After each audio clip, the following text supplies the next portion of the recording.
لیکن جی اب مشرق وسطیٰ کی صورتحال کیا روپ اختیار کر رہی ہے؟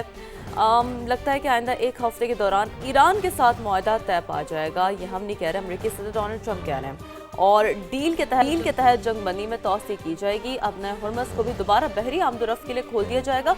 ہی سیمز ویری پازیٹیو فواد، اور جب بھی یہ اس طرح کی پازیٹیو باتیں کرتے ہیں تو اچھا لگتا ہے، ہم تو ہمیشہ ایک نئی امید باندھ لیتے ہیں۔ بالکل اچھی بات ہے، اور اور آج ہم نے وہ جو اچھی بات بھی کی نا کہ ہمیں امید کا دامن نہیں چھوڑنا چاہیے، تو امریکی صدر ڈونلڈ ٹرمپ نے جو انٹرویو دیا ہے تو اس سے بھی ہم یہ سمجھتے ہیں کہ ایک اچھی ہوپ ہمیں دکھائی دے رہی ہے۔ بالکل آپ نے درست بات کی شیرین، اسرائیل کو لبنان پر حملوں سے انہوں نے روک دیا ہے، نتن یاہو کو انہوں نے فون کیا ہے اور واضح کیا ہے کہ اب کوئی اسرائیلی فوجی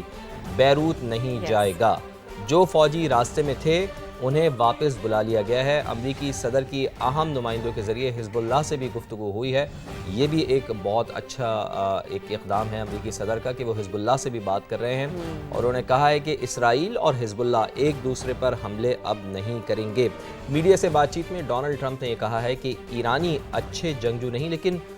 بہت اچھے مذاکرات کار ہیں۔ یہ بات تو طے ہے کہ ایرانی مذاکرات کار بہت اچھے ہیں، اگر آپ ان کی ہسٹری اٹھا کے دیکھیں تو مذاکرات جس حوالے سے ایرانی کرتے ہیں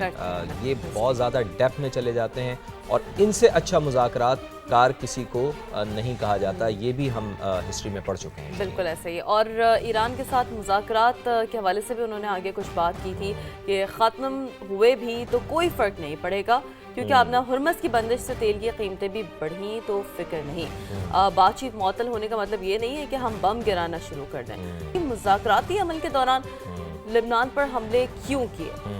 یہ ایک بہت ہی اہم ترین اپڈیٹ ہے۔ ڈونلڈ ٹرمپ اسرائیلی وزیر اعظم پر شدید برہم نظر آئے، صرف تھوڑا بہت نہیں، شدید برہم نظر آئے۔ اس ٹیلی فونک گفتگو میں تلخ جملوں کا بھی کچھ تبادلہ ہوا۔ امریکی صدر نے نیتن یاہو کو پاگل اور ناشکرہ قرار دیا۔ اچھا، یہ تھوڑا سا میرا خیال ہے کہ امریکی صدر نے دیر کر دی، لیکن دنیا تو پہلے ہی کہہ رہی ہے کہ نیتن یاہو حواس الباختہ شخص ہیں، ایک پاگل شخص ہیں، ایک ناشکرے، ہاں یہ گفتگو ہونی چاہیے تھی، لیکن خیر امریکی صدر کو وہ کہتے ہیں نا کہ دیر آئے درست آئے، اب ان کو خیال آ گیا ہے کہ جی ساری فساد کی جڑ ایک شخص ہے جس نے دنیا میں تباہی پھیلا رکھی ہے، اور وہ ہے بنجامن نیتن یاہو۔ ایکزیوس کے مطابق ڈونلڈ ٹرمپ نے کہا ہے کہ میں نہ ہوتا تو تم جیل میں ہوتے، بات بالکل درست ہے۔ آپ کو یاد ہوگا کہ